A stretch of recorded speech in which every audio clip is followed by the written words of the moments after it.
Hello guys, I am Ricky and you're most welcome to our YouTube channel Nirmala निर्वाण classes. Chemistry देख रहे थे और जो टॉपिक आज देखेंगे वो है परमाणु संरचना, एटॉमिक स्ट्रक्चर। बहुत छोटा जानकारी है इसमें। आप परमाणु संरचना के बारे में जानेंगे कि अलग अलग जो वैज्ञानिक हुए सबका क्या क्या मत था इसके बारे में, और नीचे है परमाणु किसको बोलते हैं और अणु किसको बोलते हैं। ऐसे हम लोग इसको पढ़ चुके हैं, परमाणु क्या है, अणु क्या है। तो चलिए देखते हैं, आगाज करते हैं। अभी एटॉमिक स्ट्रक्चर का बहुत सारा पार्ट बाकी है, उसको हम लोग देखेंगे। जैसे यहाँ है परमाणु के मौलिक कण, तो वो अगली वीडियो जो आएगी उसमें हम परमाणु के जो मौलिक कण हैं, इलेक्ट्रॉन, प्रोटॉन, न्यूट्रॉन, उसके बारे में बात करेंगे, है ना। चलिए अब आगाज करते हैं आज की वीडियो का। पहला है परमाणु संरचना के बारे में जॉन डाल्टन ने कहा था, है ना। जॉन डाल्टन ने 1803 ईस्वी में, जॉन डाल्टन ने 1803 ईस्वी में परमाणु सिद्धांत का प्रतिपादन किया। परमाणु सिद्धांत का प्रतिपादन किसने किया? जॉन डाल्टन ने। और कब किया? 1803 में किया, जिसके अनुसार परमाणु अविभाज्य होता है। डाल्टन का मानना क्या था? परमाणु अविभाज्य है। अविभाज्य का मतलब है जिसका खंडन नहीं किया जा सकता, जिसका टुकड़ा नहीं किया जा सकता, या जिसको तोड़ा नहीं, जिसको अवघटित नहीं किया जा सकता, उसको क्या बोलेंगे? अविभाज्य। तो 1803 में डाल्टन ने परमाणु सिद्धांत, एटॉमिक थ्योरी का प्रतिपादन किया, और उसमें इसके अनुसार डाल्टन ने अपने अनुसार लिखा कि परमाणु अविभाज्य है, परमाणु को विभाजित नहीं किया जा सकता। लगभग पूरी 19वीं शताब्दी तक यह माना जाता रहा कि परमाणु अविभाज्य है। 19वीं शताब्दी तक ये क्या माना जाता रहा कि परमाणु जो है सच में अविभाज्य है, क्योंकि डाल्टन एक बहुत बड़े वैज्ञानिक हैं और उन्होंने इस पर रिसर्च करके बताया कि परमाणु क्या है? अविभाज्य है। इसलिए सभी लोग उसको मानने लगे कि परमाणु अविभाज्य है, अर्थात परमाणु का विभाज्य या परमाणु का टुकड़ा करना संभव नहीं है। ठीक है, ये 19वीं शताब्दी तक यह माना जाता रहा। परंतु 19वीं शताब्दी के आखिरी दशक में, 19वीं शताब्दी का जो आखिरी दशक हुआ उसमें वैज्ञानिकों ने प्रमाणित कर दिया कि परमाणु विभाज्य है। अब देखिए क्या बोला कि 19वीं शताब्दी के आखिरी दशक में जो वैज्ञानिकों ने क्या कहा? वैज्ञानिकों ने प्रमाणित कर दिया कि परमाणु विभाज्य है तथा परमाणु की एक निश्चित आंतरिक संरचना होती है। दो बात कहा, एक तो कहा कि परमाणु विभाज्य है, और दूसरा बात क्या कहा कि इसकी एक निश्चित आंतरिक संरचना होती है, एक इंटरनल जो है स्ट्रक्चर होती है। किसकी? परमाणु की। दो बातें। और ये कब हुआ? जो 19वीं सदी है ना, 19वीं शताब्दी के आखिरी दशक में यह बात आई, और ये अलग अलग वैज्ञानिकों ने कहा। आप एक बात जानते हैं कि टॉलमी साहब ने, है ना, टॉलमी ने कहा था कि जो उनका भू केंद्र सिद्धांत था, उन्होंने कहा था कि पृथ्वी के चारों ओर बाकी ग्रह नक्षत्र घूमते हैं, और 1400 सालों तक लोग यही मानते रहे कि पृथ्वी केंद्र में है और बाकी ग्रह उसका चारों ओर चक्कर लगाता है। लेकिन बाद में जब कोपरनिकस साहब आए 1400 साल बाद, उन्होंने कहा कि ये थ्योरी गलत है, सूर्य केंद्र सिद्धांत दिया और कहा कि सूर्य केंद्र में है और बाकी जितने भी ग्रह नक्षत्र हैं वह जो है सूर्य के चारों ओर चक्कर लगाते हैं। तो बाकी जब टॉलमी साहब ने सबसे पहले दिया तो 1400 साल तक लोग यही मानते रहे कि पृथ्वी के चारों ओर सूर्य परिक्रमा करता है या बाकी ग्रह परिक्रमा करता है, लेकिन हकीकत कुछ और निकली। यही चीज़ यहाँ डाल्टन साहब ने, देखिए, 1803 में ही कह दिया कि परमाणु अविभाज्य है, लेकिन बाद में 19वीं शताब्दी के बाद जो कुछ दशकों के वैज्ञानिकों ने प्रमाणित कर दिया कि परमाणु क्या है? विभाज्य है, तथा परमाणु की एक निश्चित आंतरिक संरचना होती है, एक निश्चित इंटरनल स्ट्रक्चर होती है।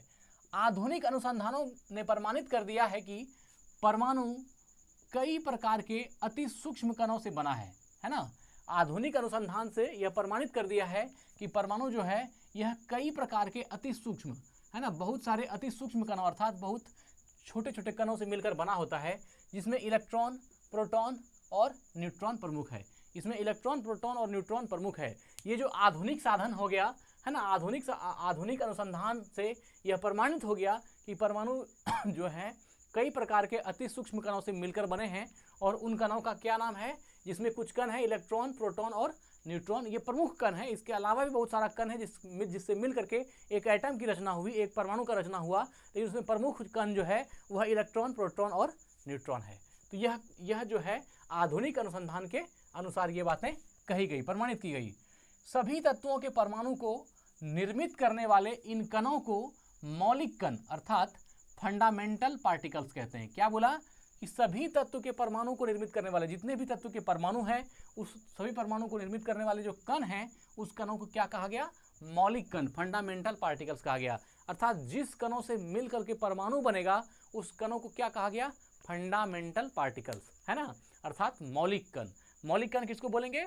तो किसी तत्व के परमाणु की रचना में जिन कणों की आवश्यकता होती है, जिन कणों से किसी तत्व के परमाणु का निर्माण होता है, उस कणों को क्या बोलते हैं? मौलिक कण अर्थात फंडामेंटल पार्टिकल्स कहते हैं, कहा जाता है। अब है परमाणु और अणु। परमाणु किसको बोलते हैं, अणु किसको बोलते हैं, इसको हम लोग आगे की वीडियो में देखे हैं। लेकिन देखिए, परमाणु या एटम जो होता है, परमाणु किसी तत्व का वह छोटा से छोटा कण है जो किसी भी रासायनिक अभिक्रिया में भाग लेता है। एक बात परमाणु के लिए याद रखिए, परमाणु क्या होता है? वह एक किसी तत्व का वह छोटा से छोटा कण है जो किसी भी रासायनिक अभिक्रिया में भाग लेता है, परंतु स्वतंत्र अवस्था में नहीं रह सकता। 2 पॉइंट है, किसी भी रासायनिक अभिक्रिया में भाग ले गए परमाणु, लेकिन वह स्वतंत्र अवस्था में नहीं पाया जाएगा। किसी भी रासायनिक अभिक्रिया में भाग तो लेगा, लेकिन स्वतंत्र अवस्था में नहीं पाया जाएगा। ये किसके बारे में कहा गया? ये परमाणु के बारे में कहा गया, एटम के बारे में कहा गया कि परमाणु किसी तत्व का वह छोटा से छोटा कण है जो किसी भी रासायनिक अभिक्रिया में भाग तो लेता है, लेकिन स्वतंत्र अवस्था में नहीं रह सकता। ये परमाणु का डेफिनेशन हो गया। अब है अणु, मॉलिक्यूल। अणु किसको बोलते हैं? तो अणु क्या है? किसी तत्व या यौगिक का, अणु जो है किसी तत्व या यौगिक का वह छोटा से छोटा कण जो स्वतंत्र अवस्था में रह सकता है, अणु कहलाता है ना। किसी तत्व या यौगिक का वह छोटा से छोटा कण जो स्वतंत्र अवस्था में रह सकता है, क्या कहलाता है? अणु कहलाता है। स्वतंत्र अवस्था में रह सकता है, क्या कहलाता है? अणु कहलाता है। तो किसी अणु, देखिए, अणु तत्व का भी हो सकता है, यौगिक का भी हो सकता है, लेकिन परमाणु जो है वह तत्व का ही होगा। इसलिए चूंकि तत्व का जो निर्माण होता है, किसी एलिमेंट का निर्माण होता है, वह एक ही प्रकार के परमाणुओं से मिलकर बना होता है।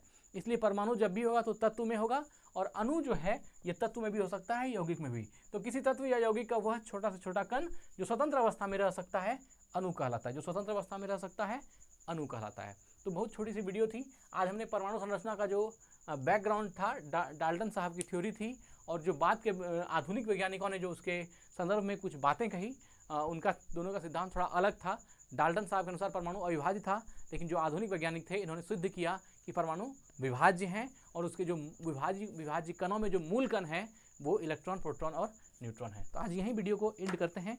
मिलते हैं अगली वीडियो में परमाणु के मौलिक कण के साथ। धन्यवाद, स्वस्थ रहें, अपना ख्याल रखें। जय हिंद, जय भारत।